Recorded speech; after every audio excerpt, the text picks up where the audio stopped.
During the final hours of the Horus heresy, the Emperor of Mankind, along with the Primarchs Sanguinius of the Blood Angels, Rogel Dawn of the Imperial Fists, and a contingent of Space Marines, Custodians, and soldiers of the Imperial Army would teleport aboard the Sons of Horus flagship, the Vengeful Spirit, in order to bring an end to the conflict by slaying the arch-traitor, Horus Lupercal. The Emperor's forces would become separated from one another during the teleportation process, and each of these separate contingents would begin battling their way towards the bridge in order to reach the War Master, while they would be beset by hordes of traitor Astartes and demonic entities. Once the Emperor himself reached the War Master's location, the Master of Mankind would discover that Sanguinius had been slain by Horus, who stood proud and triumphant over the angel's corpse. Father and son would then engage in a brutal and bloody battle, with the future of not only the Imperium, but that of the entire human species at stake.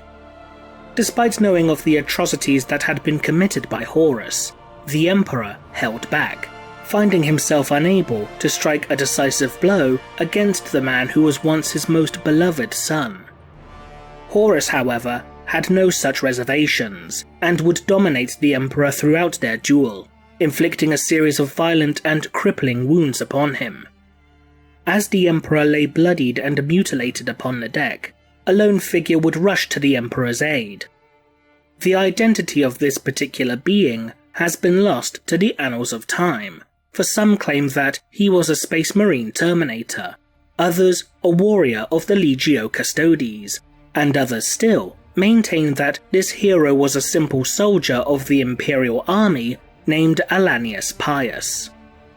It was only after the Emperor witnessed Horus using his new abilities that were gifted to him by the Chaos Gods to murder this individual in cold blood, all the while taking a perverse pleasure in such an act, that the Master of Mankind would truly realize just how far his once noble son had fallen. Believing that his son could no longer be redeemed thanks to his chaotic corruption, the Emperor was said to have forced all kindness and compassion from his being, before unleashing a bolt of concentrated psychic energy directly at Horus's heart. This attack succeeded in partially purifying the taint of the ruinous powers from the War Master's body, as well as briefly restoring sanity to Horus's mind and soul. Realizing that he would need to destroy Horus before the corruption took hold within the War Master once more, the Emperor channeled all of his psychic might into a blast of raw power so intense that it is said to have erased the War Master's very soul from existence. This now independent portion of the Emperor's soul, the fragment that is comprised of his loving and benevolent nature, was said to have, over time, begun growing and gestating within the depths of the warp, until it had evolved into a true godlike entity, one that still remains somewhat bound to the Emperor's own identity and psyche, while at the same time being completely autonomous from him. This entity is known by many names, but the one most commonly associated with it is that of the Star Child. To oversimplify things, the Star Child is in essence the warp-spawned echo of the belief in the Emperor's own divinity, similar to how other deities within the warp were created as a result of the various emotions, actions, and beliefs elicited and propagated by the many sentient races throughout the galaxy. It is also believed that, should the Emperor's physical form somehow meet its demise, then the rest of his soul, free from the confines of its mortal prison, will be able to reunite and merge with the Star Child in order to become an even more powerful godly being within the Immaterium, one that could potentially neutralize the threat of the Chaos Gods altogether. But is there any evidence to support the possibility that a being such as the Star Child could indeed exist? Or is such an idea purely myth and speculation? There have been records of cults that have appeared throughout the Imperium that are dedicated to the Star Child, or at least a star-child-like entity. However, whether or not these were legitimate, or were instead little more than pretense in order to disguise the activities of cults dedicated to the ruinous powers, is subject for debate. One of these, the aptly named Temple of the Starchild, was detailed within the 3rd edition Warhammer 40,000 rulebook. A report from Inquisitor Fortes discovered this temple and the cultists within upon the world of Leavenworth 4.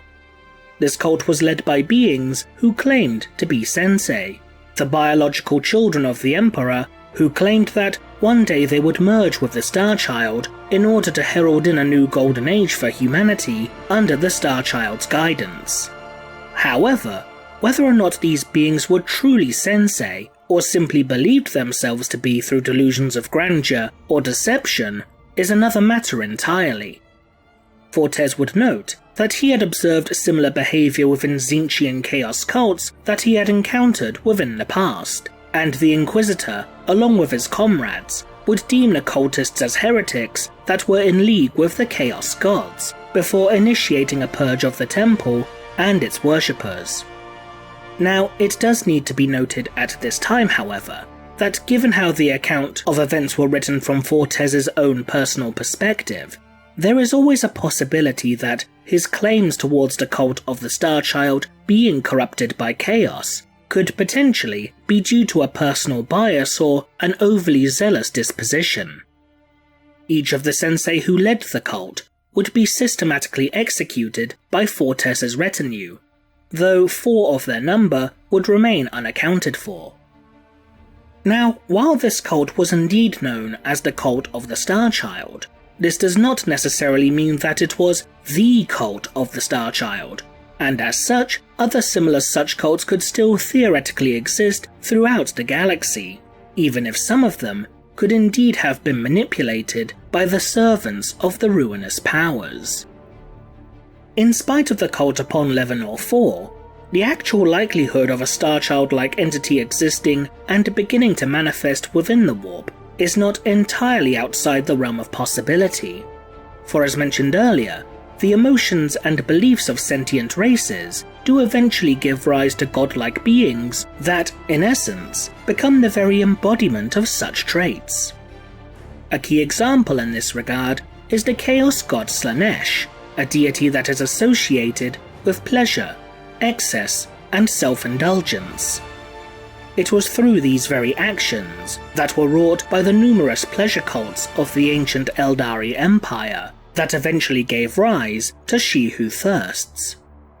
Even the Tau Empire's philosophical concept known as the Tau Va, or Greater Good, has begun to generate its own warp-spawned echo within the depths of the Immaterium, thanks to the more psychically sensitive races within the Tau Empire, not just following the tenets of the Greater Good, but with some member species actively worshipping it, as detailed within the novel War of Secrets.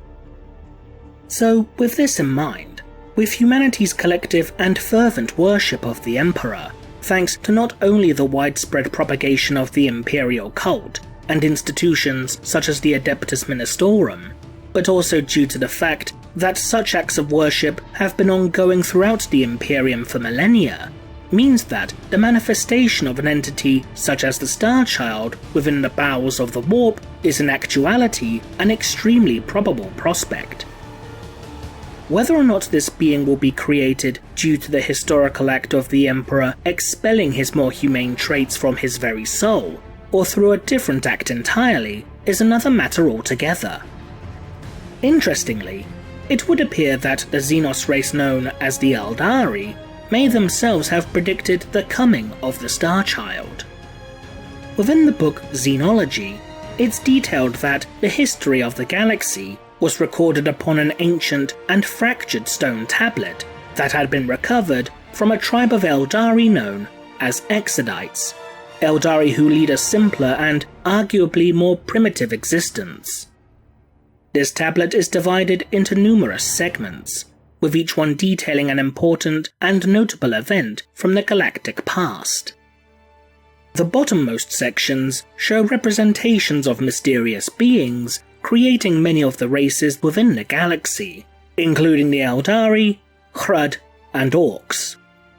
These figures are assumed to be stylistic depictions of the enigmatic race known as the Old Ones, who indeed did create many of the races that still exist today.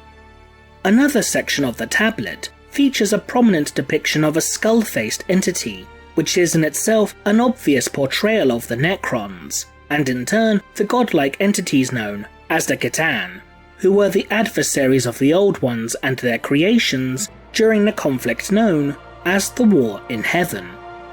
The penultimate section, near the top of the tablet, has images that represent two of the surviving gods of the Eldari. One of these figures, which appears to be both laughing and crying, is a representation of the laughing god Chagorak. The second figure, whose image has been defaced, is speculated to be that of Kayla Mencha Kane, who had become shattered into numerous fragments following his battle with Slaanesh during the fall of the Eldari Empire. The image of the third figure to be depicted was missing due to the damage that the stone tablet had suffered, but would be recreated by using other sources however. This final figure would be the image of a childlike entity that is enshrouded by starlight. While this being could very well be a potential reference to the growth of the newest god of the Eldari pantheon, Ynnead, the god of the dead, there is still a chance that this figure is indeed the star child of humanity.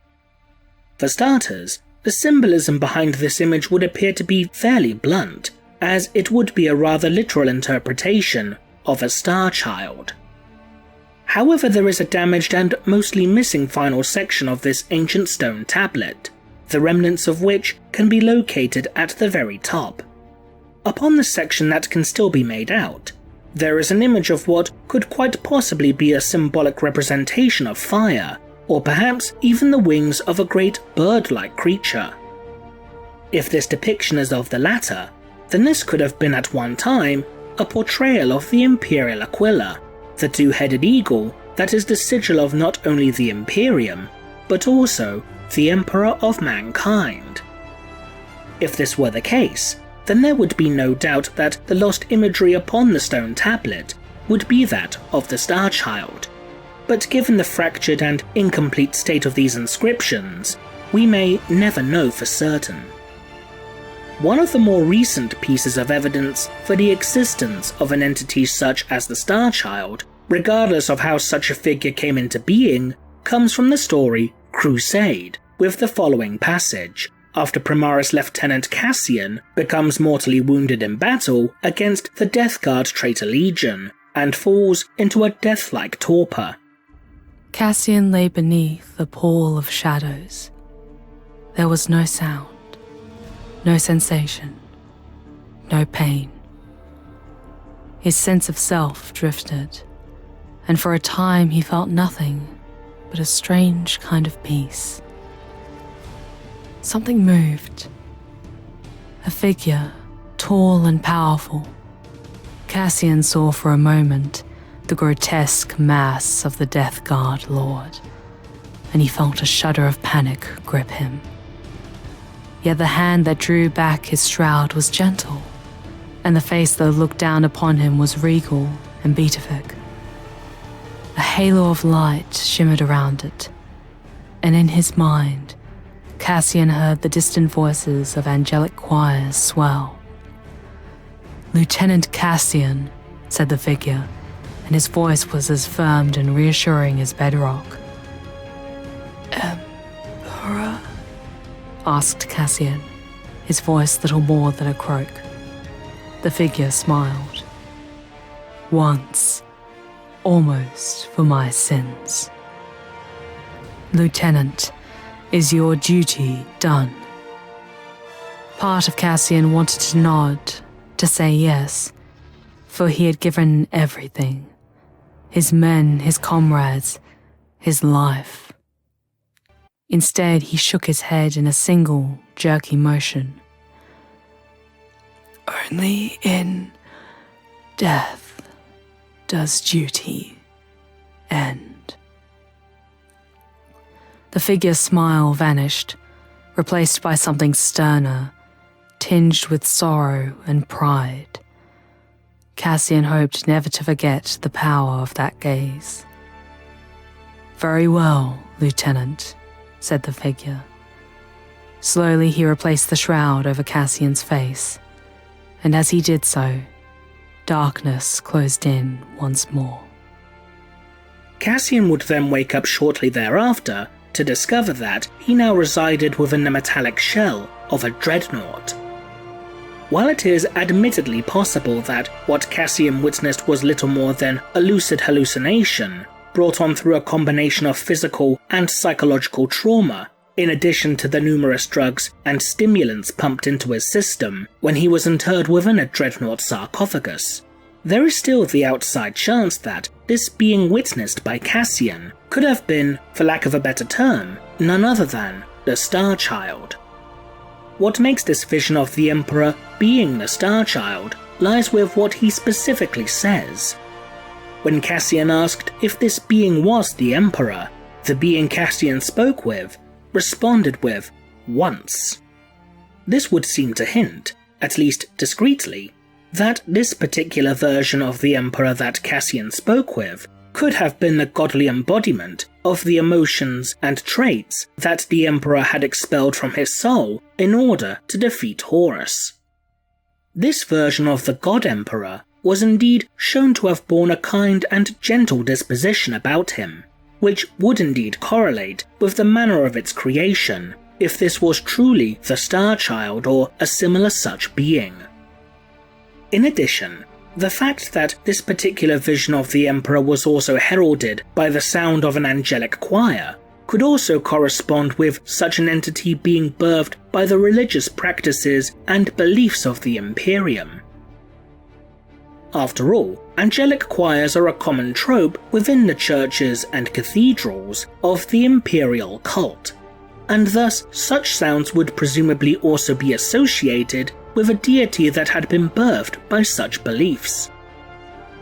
If the Emperor's mortal form should perish, and his soul does indeed merge with the Star Child in order to allow the Master of Mankind to achieve apotheosis and obtain true godhood, then one cannot help but wonder just how the emergence of such a powerful entity will affect the ultimate plans of the Chaos Gods.